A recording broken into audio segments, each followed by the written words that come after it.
আমার স্বামী আমাকে প্রতারণা করে আমার আগে আরো ২ টা বিয়ে করছে। আর এখন আমি চাই যে তার সর্বোচ্চ একটা শাস্তি হোক।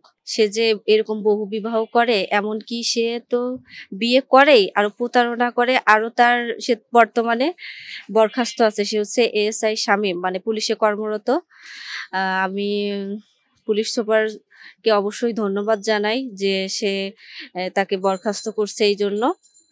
আর সে এখন বর্তমানে আওয়ামী লীগের নেত্রী রিয়া জর্দার ওরফে স্বর্ণালী রিয়া জর্দার তার সাথে বসুন্ধরায় থাকে মানে তাকে বিয়ে করছে। মানে আমার কাছে সবকিছুই আছে, সে ফুল নিজে বলছে যে আমি তার ওয়াইফ না, ওই রিয়া জর্দার তার ওয়াইফ, সে বাঁচবে মরবে সে রিয়া জর্দারের সাথে থাকবে।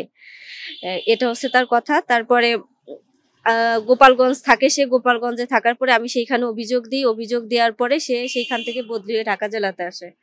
ঢাকা জেলাতে আসার পরে আমি এইখানে আবার অভিযোগ করি, অভিযোগ করার পরে যাই হোক এইখান থেকে স্যার একটা পানিশমেন্ট স্বরূপ তারে হয়। এখন আমি চাই যে তার সর্বোচ্চ যেই শাস্তিটা দরকার সেটা হোক। আমি তার নামে বিজ্ঞ আদালতে ৩ টা মামলাও চলতেছে, তার নামে ৩ টা মামলা চলমান আছে। আর এই মহিলা মানে এক কথায় একটা মানে খারাপ মহিলা, মানে তার ইচ্ছায় হচ্ছে মানে হ্যাঁ, যার সাথে সংসার করতেছে সে বর্তমানে মানে একটা মানুষেরও সংসার রাখতে চায় না। মানে আমাদের শ্রীপুর থানার ওসি ছিল জব্বার সাহেব, তার সাথেও তার একটা অনৈতিক সম্পর্ক ছিল। আমার সাথে ডিভোর্স মানে আমি জানি না, কিন্তু সে কোর্টে একটা পেপার দেখাইছে সে নাকি আমাকে ডিভোর্স দিয়েছে, কিন্তু ডিভোর্স দিয়েছে সে গোপালগঞ্জ। যখন আমি এসপি বরাবর যাই অভিযোগটা দিই তখন সেইখানে সে একটা মুসলিকা দেয় যে সে 30 এপ্রিল আমাকে তুলে নেবে, এই কথা বলে মুসলিকা দেয়। দেওয়ার পরে সে আবার কোর্টে দেখাইছে যে সে নাকি আমাকে জানুয়ারিতে ডিভোর্স দিয়েছে। যে এই যে মহিলার সাথে আছে এই মহিলা মানে কারো সংসার তো নিজের একটা সংসার নাই, তার ৩-৪টা বিয়ে হয়েছে, মাদকের জন্য সে জেলে গেছে, জেল থেকে আবার স্বামীই তাকে বের করছে।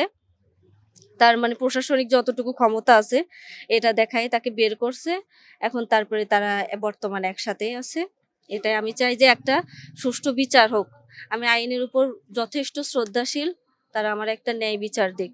আপনি আর কি ধরনের বিচার চাচ্ছেন আর আপনার কোনো দাবি আছে কিনা?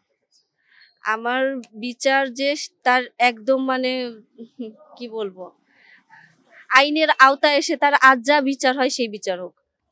একটা কথা কি ভাইয়া, আমি একটা শিক্ষিত মেয়ে, সে আমার মানে আমার গোটা জীবনটাই নষ্ট করে দিয়েছে বুঝছেন। আমি আমি একটা মানে আর ৫টা মেয়ের মতো এখন চলতে পারি না।